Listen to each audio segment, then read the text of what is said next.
Okay ഉസ്താദൊക്കെ Iraq ഗുഹയിലേക്ക് പോകുമ്പോൾ അറബി അവിടുത്തെ മൊലാക്ക വന്നിട്ട് അവിടുത്തെ മൗലവി വന്നിട്ട് ഓക്കെ ഉസ്താദ് കല്ലിലും അവിടെയുള്ള ചില സ്ഥലങ്ങളിലൊക്കെ പിടിക്കണതും മുത്തുന്നതും ഒക്കെ കണ്ടപ്പോൾ ഷിർക്ക് എന്ന് പറഞ്ഞിട്ട് അദ്ദേഹം അത് നിരോധിക്കാൻ വരുന്ന ഒരു കഥ ഉണ്ട്.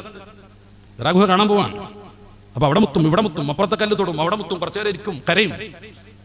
ഷിർക്കോഫോബിയ ബാധിച്ച ഒരു വഹാബി മൊല്ലാക്ക വന്നിട്ട് ഓക്കെ ഉസ്താദിനോട് അത് തിരുത്തുന്നുണ്ട്, ഷിർക്ക് എന്ന് പറഞ്ഞിട്ട്. ആ സമയത്ത് ഓക്കെ ഉസ്താദ് പാടിക്കൊടുക്കുന്ന ഒരു കവിത ഉണ്ട്. നമ്മുടെ മുഖ്തസറുൽ നഫായിസിലൊക്കെ വരുന്ന അറബി സാഹിത്യം പഠിക്കുന്ന നമ്മുടെ മുതല്ലിങ്ങളൊക്കെ പഠിച്ച ഒരു കവിത, അമറുഅല ജിദാരി ദിയാരി ലൈല ഉഖബ്ബിലുദൽ ജിദാറ വലൽ ജിദാറ എന്ന് പറഞ്ഞിട്ട്, ഞാൻ എൻ്റെ പ്രേയസിയാവുന്ന ലൈല താമസിച്ച വീടിന്റെ തകർന്ന ഈ ചുമരുകളുടെ അടുത്തൂടെ നടന്നു പോകും. ഞാൻ അവിടെ മുത്തും ഇവിടെ മുത്തും, അവിടെ കെട്ടിപ്പിടിക്കും, അവിടെ മുത്തും ഇവിടെ കെട്ടിപ്പിടിക്കും. തകർന്നെടുക്കുന്ന വീടാണ്.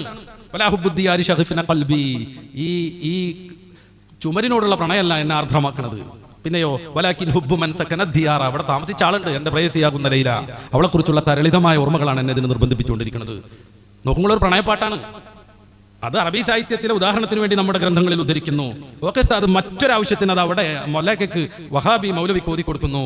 ചെങ്ങതിയെ ഞാൻ ഈ മുത്തുന്നത് കല്ലിനോടുള്ള പ്രണയം കൊണ്ടാണ് വിചാരിച്ച്, ഞാൻ ഈ മുട്ടുന്നത് ഈ മണ്ണിനോടുള്ള ആരാധനയാണെന്നാണ് വിചാരിച്ചത്. അല്ല, പരിശുദ്ധ ഇസ്ലാമിന്റെ സമ്പൂർത്തീകരണത്തിന് വേണ്ടി വിശുദ്ധമാം വേദം അവതരിക്കാൻ അള്ളാന്റെ റസൂൽ സ്വല്ലല്ലാഹു അലൈഹി വസല്ലമ തങ്ങൾ ഈ കല്ലും മുള്ളും താണ്ടിയായിരുന്നു ഹിറയിലേക്ക് പോയത്. മുത്ത് റസൂലിന്റെ പാദസ്പർശനമേറ്റ ഈ കല്ലിലാണ് ഞാൻ മുത്തുന്നത്, കല്ലിനെയല്ല. വലാകിൻ ഹുബ്ബു മൻ സകന ദിയാരി, ഈ കല്ലിൽ ചവിട്ടിപ്പോയ എൻ്റെ പ്രിയപ്പെട്ട പ്രവാചകരോടുള്ള സ്നേഹം ഞാൻ ഈ പ്രകടിപ്പിക്കുന്നത്. അറിയാവോടാ, എൻ്റെ റസൂൽ 10-16 ദിവസം ഇറാഖ് ഗുഹയിൽ വഹയും പ്രതീക്ഷിച്ച് കഅബയും ദർശിച്ച് ആരാധനയ്ക്കിരിക്കുമ്പോൾ എൻ്റെ റസൂലിന് എല്ലാ ദിവസവും ഭക്ഷണം എത്തിച്ചു കൊടുത്ത ഞങ്ങളുടെ ഉമ്മ ഖദീജത്തുൽ കുബ്ര നടന്നുപോയത് ഈ കല്ലിലൂടെയും ഉള്ളിലൂടെയാണ്.